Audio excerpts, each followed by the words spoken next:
नमस्कार,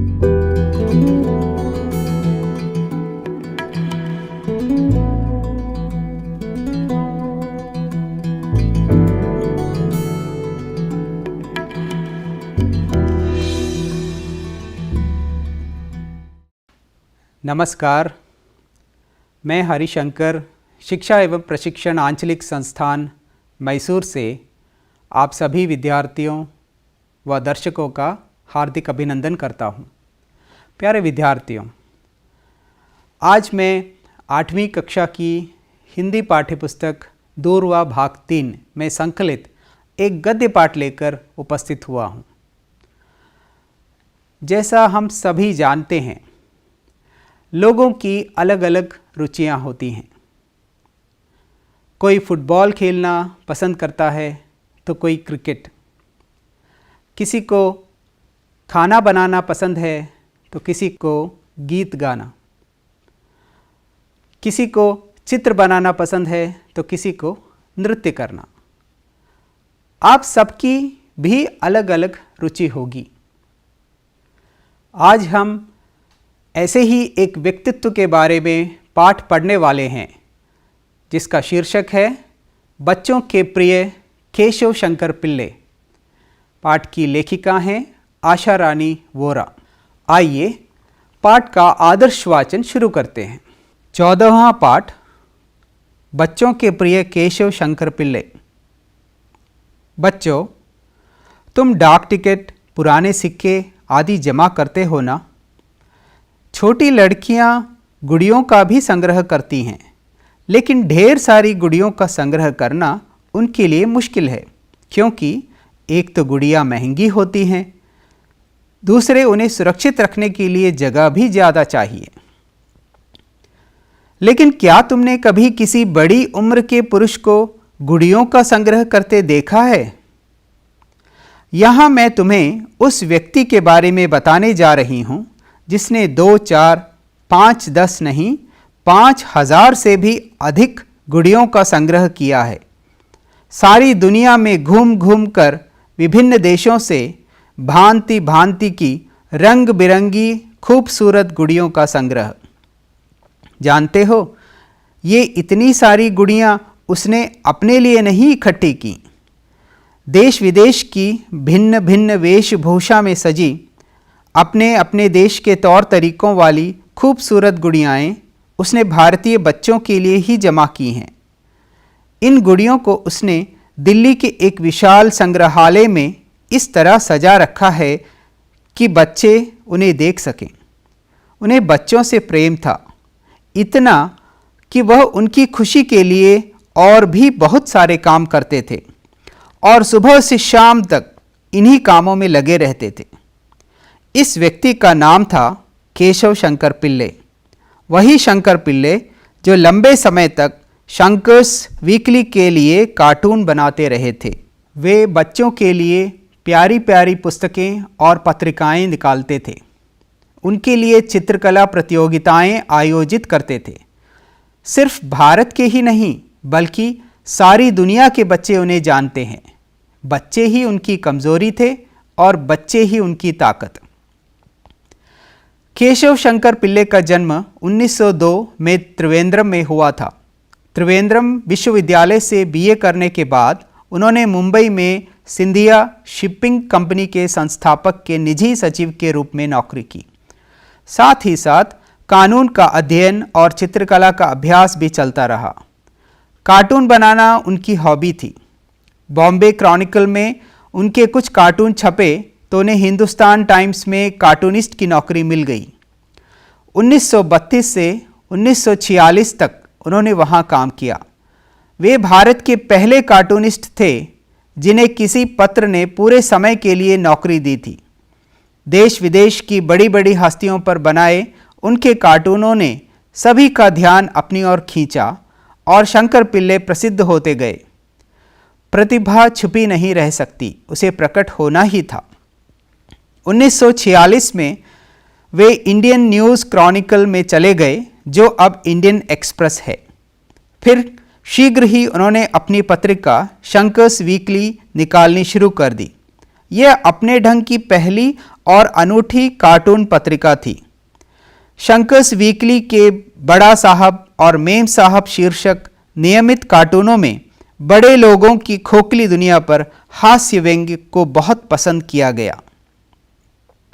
लगभग 25 साल पहले इन बड़े लोगों को इनके हाल पर छोड़ शंकर बच्चों की ओर झुक गए। उन्हें लगा ये सुंदर प्यारे प्यारे भोले भाले बच्चे कितने उपेक्षित हैं, क्यों ना इनके लिए, इनकी खुशी के लिए ही काम किया जाए। कलाकार तो भावुक होते ही हैं। बच्चों के प्रति उनके मन में जो प्रेम उमड़ा तो वे उन्हीं के ख्यालों में डूबते चले गए। उन्होंने पहली बार शंकर्स वीकली द्वारा 1948 में बाल चित्रकला प्रतियोगिता का विचार लोगों के सामने रखा। विचार नया था, बच्चों के हित का, इसलिए लोगों ने उसे बहुत पसंद किया। उस समय देश के प्रधानमंत्री और बच्चों के प्यारे चाचा नेहरू को भी यह विचार अच्छा लगा। 1949 में पहली अंतर्राष्ट्रीय बाल चित्रकला प्रतियोगिता हुई। 1950 में शंकर्स वीकली के बाल विशेषांक में श्री नेहरू ने लिखा था, अनेक देशों के बच्चों की यह फौज अलग अलग भाषा वेशभूषा में होकर भी एक जैसी ही है। कई देशों के बच्चों को इकट्ठा कर दो, वे या तो खेलेंगे या लड़ेंगे, और यह लड़ाई भी खेल जैसी ही होगी। वे रंग, भाषा या जाति पर कभी नहीं लड़ेंगे। शंकर पिल्ले का उद्देश्य भी यही था, संसार भर के बच्चों को निकट लाना। इसके बाद हर वर्ष शंकर्स वीकली के बाल विशेषांक निकलते रहे। हर वर्ष यह प्रतियोगिता होती रही और उसमें भाग लेने वाले बच्चों की संख्या भी बढ़ती रही। शंकर चित्रकला प्रतियोगिता में भाग लेने के लिए 2.5 साल से 16 साल के बच्चे भारत के स्कूलों में तैयारी करते रहते हैं। भारत के बाहर भी लगभग 100 देशों के बच्चे हर वर्ष इस अंतर्राष्ट्रीय बाल चित्रकला प्रतियोगिता में भाग लेते हैं। सन 1970 में 103 देशों से कुल 1,90,000 बच्चों ने इस प्रतियोगिता में भाग लिया था और 18 देशों के 22 बच्चों ने नेहरू स्वर्ण पदक जीता था। कुल 482 पुरस्कार दिए गए थे, जिनमें से 50 पुरस्कार लेखन के लिए और शेष चित्रकला के लिए थे। नेहरू जी जब तक जीवित रहे इस वार्षिक पुरस्कार वितरण समारोह में मुख्य अतिथि बने और बाल लेखकों और बाल चित्रकारों के साथ तस्वीरें खिंचवाते रहे।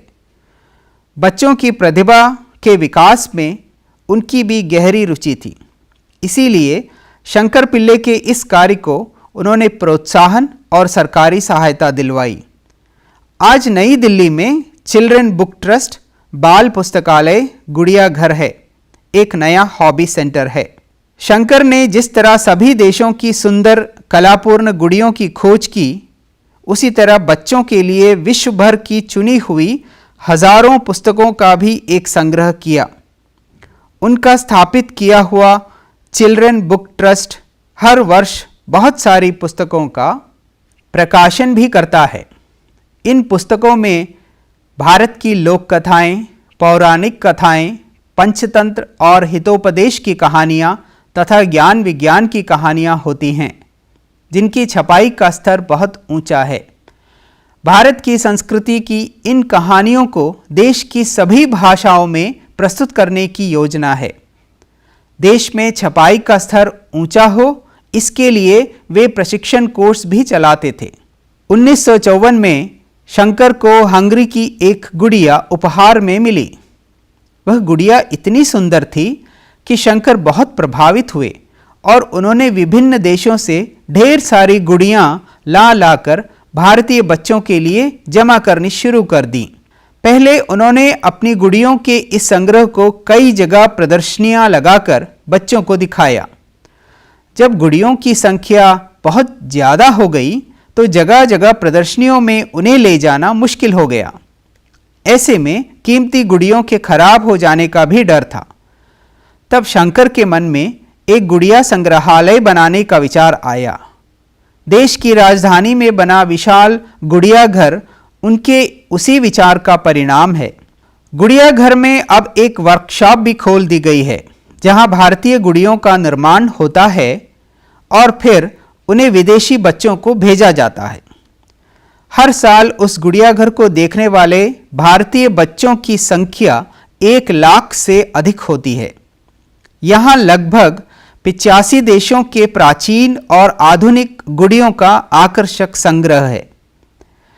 भारत के सभी राज्यों की गुड़ियां यहाँ एकत्रित हैं। इनके माध्यम से बच्चे भारत के हर राज्य के और विदेशों के रहन सहन, तौर तरीकों, फैशन, वेशभूषाओं तथा रीति रिवाजों से परिचित हो सकते हैं। गुड़िया घर के कुछ प्रमुख आकर्षण हैं हंगरी की ऊन कातती वृद्धाएं, टर्की की संगीतज्ञ टोली, स्पेन की प्रसिद्ध सांड से लड़ाई, जापान का चाय उत्सव और काबुकी नर्तकियां, इंग्लैंड का राज परिवार और शेक्सपियर जैसे कवि, अफ्रीका के आदिवासी, भारत की सांस्कृतिक झांकियां और देश विदेश के बच्चों का कक्ष, चंद्रतल पर मानव आदि। ये गुड़ियाएं इतनी आकर्षक हैं कि हंसती बोलती, काम करती, चलती फिरती, सजीव सी लगती हैं। बच्चे इनके बीच जाकर घंटों खो जाते हैं। इस संग्रहालय को एक दिन में अच्छी तरह देखा भी नहीं जा सकता और इसे कई बार देखने पर भी मन नहीं भरता। बच्चों का भरपूर मनोरंजन हो और देश विदेश के बारे में उनकी जानकारी बढ़े, गुड़िया घर की स्थापना के पीछे शंकर का यही उद्देश्य था। बच्चों के विकास के लिए शंकर की अगली योजनाएं थीं आर्ट क्लब और हॉबी सेंटर चलाना, भारत के बच्चे नामक पुस्तकों की एक लंबी सीरीज निकालना और हर वर्ष छुट्टियों में 3-4 कैंप लगाकर सारे भारत के बच्चों को एक जगह मिलने का अवसर देना। अपनी इस योजना को वे बच्चों का जनतंत्र नाम देना चाहते थे। इस तरह केशव शंकर पिल्ले अपने बाल प्रेम और कृतियों से न सिर्फ भारत में बल्कि पूरे विश्व में विख्यात हो गए। दुनिया भर के बच्चों से उन्हें प्यार था तो देश विदेश के लाखों बच्चों का प्यार भी उन्हें मिला। आशा रानी वोरा। आपने इस पाठ के दौरान कुछ नए शब्दों पर गौर किया होगा, तो आइए इसके सामान्य अर्थ और वाक्य प्रयोग के बारे में जानते हैं। पहला शब्द निजी अर्थात व्यक्तिगत, जिसे अंग्रेजी में पर्सनल कहते हैं। वाक्य प्रयोग: हमें अपने निजी जीवन में अनुशासन का पालन करना चाहिए। दूसरा, हस्तियां अर्थात विशिष्ट लोग, जिसे अंग्रेजी में सेलिब्रिटीज कहते हैं। वाक्य प्रयोग: विद्यालय के समारोह में फिल्म जगत की कुछ जानी मानी हस्तियां उपस्थित थीं। तीसरा, उपेक्षित अर्थात जिसकी ओर पूरी तरह ध्यान न दिया जाए, जिसे अंग्रेजी में इग्नोर्ड कहते हैं। वाक्य प्रयोग: हमें बच्चों की शिकायतों को पूरी तरह उपेक्षित नहीं करना चाहिए। चौथा, अंतर्राष्ट्रीय अर्थात विभिन्न राष्ट्रों के बीच, जिसे अंग्रेजी में इंटरनेशनल कहते हैं। वाक्य प्रयोग: अंतर्राष्ट्रीय खेलों में भारत ने अपना नाम ऊंचा कर लिया है। पांचवां, कलापूर्ण अर्थात कला से युक्त, जिसे अंग्रेजी में आर्टिस्टिक कहते हैं। वाक्य प्रयोग: बच्चे कलापूर्ण बैग लेकर स्कूल जाना पसंद करते हैं। छठा, पौराणिक अर्थात पुराणों से संबंधित, जिसे अंग्रेजी में लीजेंडरी कहते हैं। वाक्य प्रयोग: रामायण महाभारत हमारे पौराणिक ग्रंथ हैं। 7वां, आकर्षक अर्थात मोहक, जिसे अंग्रेजी में अट्रैक्टिव कहते हैं। वाक्य प्रयोग, दुकान में रखी हुई पुस्तकें आकर्षक लग रही थीं। 8वां, एकत्रित अर्थात जमा की हुई, जिसे अंग्रेजी में कलेक्टेड कहते हैं। वाक्य प्रयोग, बाढ़ में फंसे हुए लोगों की सहायता के लिए पुराने वस्त्र एकत्रित किए गए। 9वां, माध्यम अर्थात के द्वारा, जिसे अंग्रेजी में मीडियम कहते हैं। वाक्य प्रयोग, हिंदी माध्यम में पढ़ने वाले बच्चों के लिए अंग्रेजी मुश्किल लगती है। 10वां, कृतियां अर्थात रचनाएं, जिसे अंग्रेजी में क्रिएशन कहते हैं। वाक्य प्रयोग, तुलसीदास की कृतियां विश्व भर में लोगों के दिल में बसते हैं। 11वां, संग्रहालय अर्थात वह स्थान जहां कई वस्तुएं इकट्ठी करके रखी जाती हैं, जिसे अंग्रेजी में म्यूजियम कहते हैं। वाक्य प्रयोग, संग्रहालय में देश विदेश की विशेष वस्तुएं एक साथ देखने को मिल जाती हैं।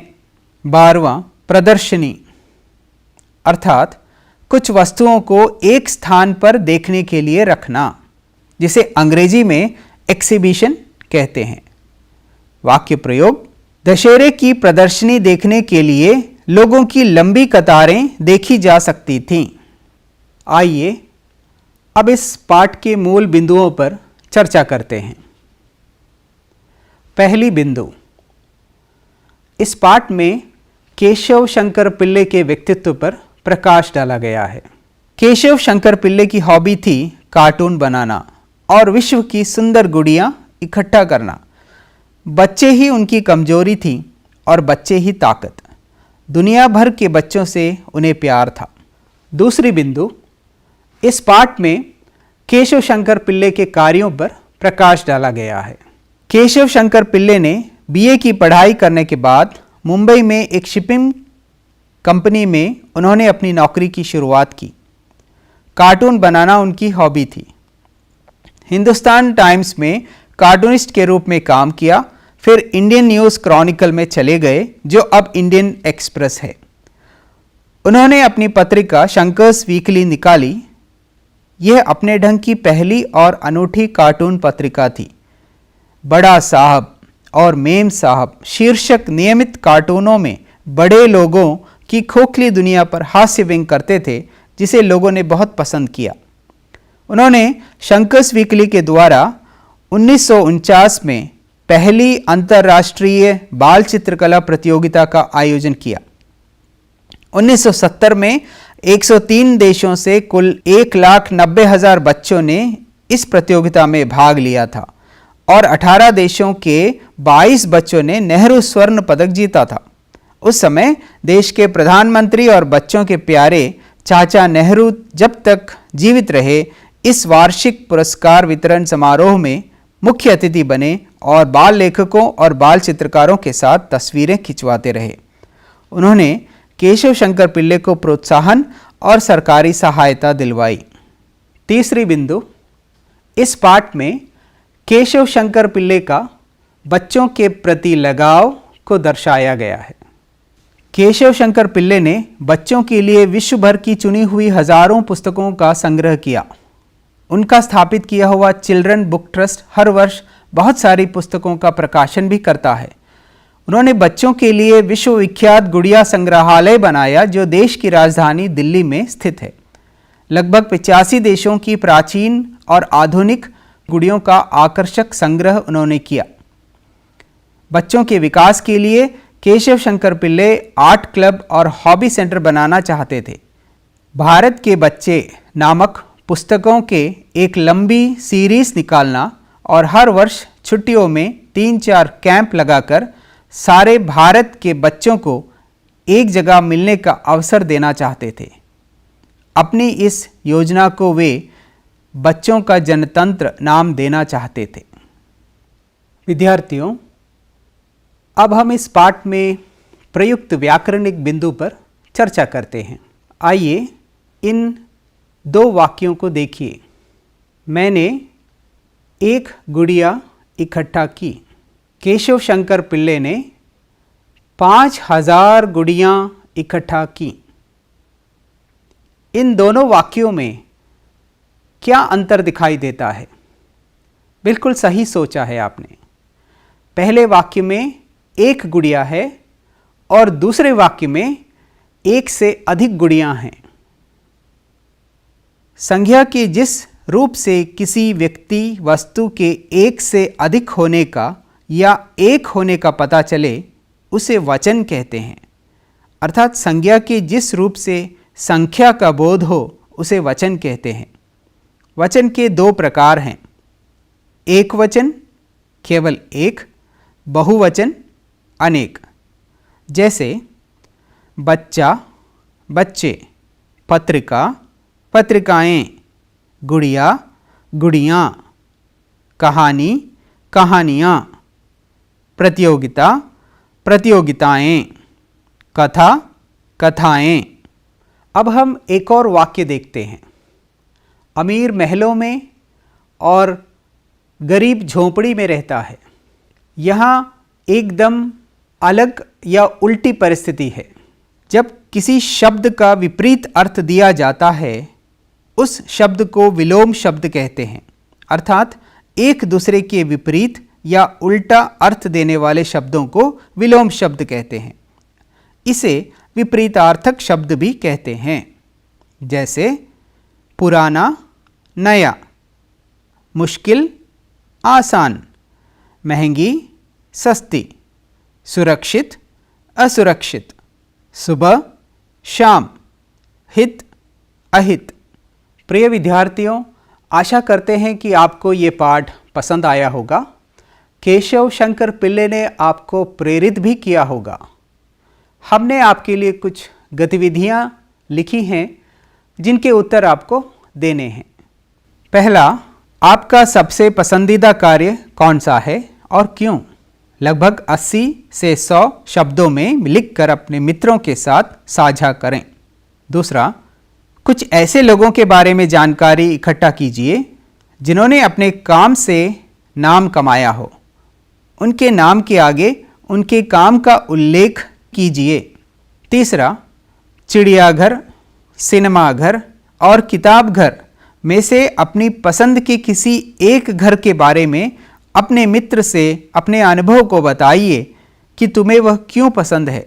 दिए गए लिंक को क्लिक करें और गुड़िया घर का आनंद लीजिए। चौथा, आपके घर के आसपास बेकार या अनुपयोगी समझकर कूड़ेदान या अन्य उपयुक्त जगह पर रख या फेंक देने वाली वस्तुओं का संग्रह करने वालों को क्या परेशानियां होती होंगी? वे इन वस्तुओं का क्या करते होंगे? इस संबंध में अपने घर के बड़ों से जानकारी इकट्ठा कीजिए। आज के कार्यक्रम में बस इतना ही। फिर मिलेंगे एक नए पाठ के साथ। घर पर रहें, सुरक्षित रहें। धन्यवाद।